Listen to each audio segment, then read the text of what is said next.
Now, police last evening seized 18 vehicles in a compound in Mountain View Estate in Nairobi. Dagoretti District Criminal Investigation Officer Joseph Ondoro said the seizure came after police trailed a lost car to the compound where they found 17 other vehicles. Police said the vehicle that was being trailed had disappeared 2 weeks ago but had a car tracking device which detected its location. Now, however, the owner of the house, Dennis Mwambo, pleaded innocence and denied involvement in any criminal activities. Dennis claimed the car parked in his compound were collateral for their owners who had acquired loans from his company, where he's the general manager. Police, however, questioned why some vehicles had different insurance cover as compared to their number plates. Police also recovered a police communication gadget and 4 mobile phones in the house.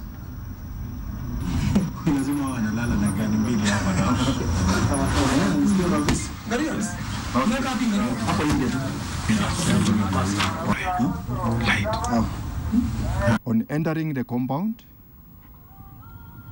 we saw the vehicle that led us here. This was a KBR 817W NZE.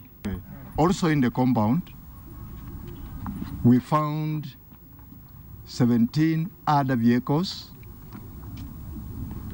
which when you look on them, some of them, the insurance numbers do not tally with the registration number of the vehicle. Others have been exchanged. And the 2 vehicles on transit, which are supposed to be one from Tanzania and the other one is supposed to head to Southern Sudan, and in this compound.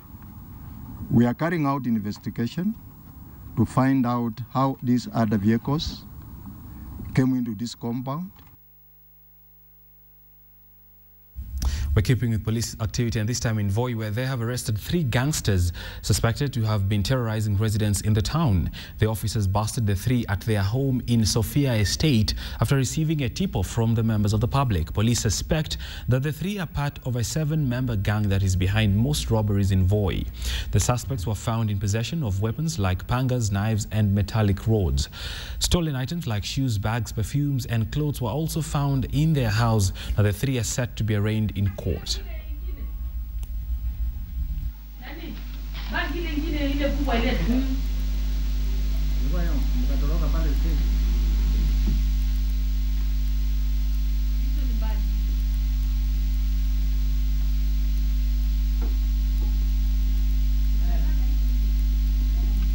Hii wakati tumeanza kuchunguza, tumejua ya kwamba hawa ndio wameterrorize wananchi, ndio wanaibia wananchi, na tumeamua inao isinao na tukaenda kuwachukua. Kwa hivyo kesho wataapia before the court. Tutaita watu ambaye wale wameibiwa waweze kuangalia kama wako among au tumeshika.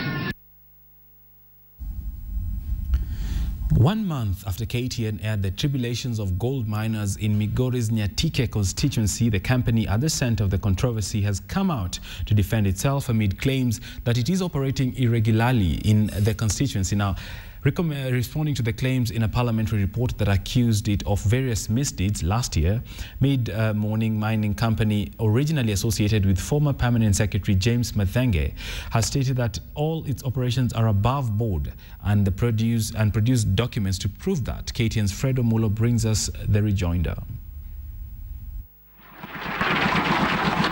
KTN's story on the state of the mining sector in Nyatike's Makalda area and the role of Mid-Migori drew a terse response from the firm's London-based parent company, Red Rock Resources. In a recorded statement to KTN, the British firm's CEO, Andrew Bell, had this to say. We are not producing gold, we are exploring. We are not acting without permits. We have all the correct and relevant permits and permissions. We are not leaving holes and excavations unfilled in. We fill in everything. These allegations are absolutely and utterly untrue. There is not a word of truth in them.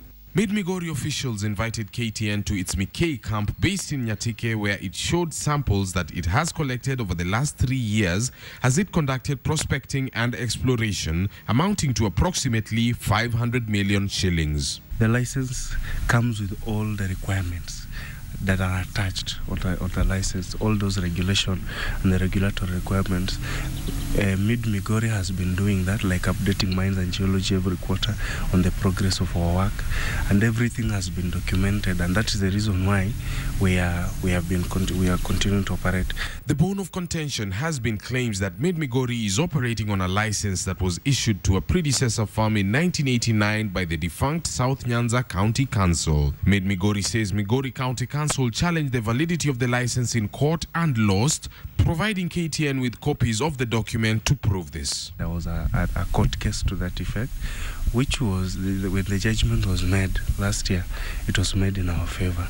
And we have the license, yeah, in our custody. The judge was able to see that, and that is why we are operating up to this particular time. Despite the response, Nyatike MP Idi Kanyanga maintains that the license is invalid because it was signed by the chairman of the council rather than the town clerk, who is the chief accounting officer. The certificate they had was signed by the chairman, called Akechieng. Procedures are very clear that the chairman of county council then was not even allowed to sign prospecting rights for any company.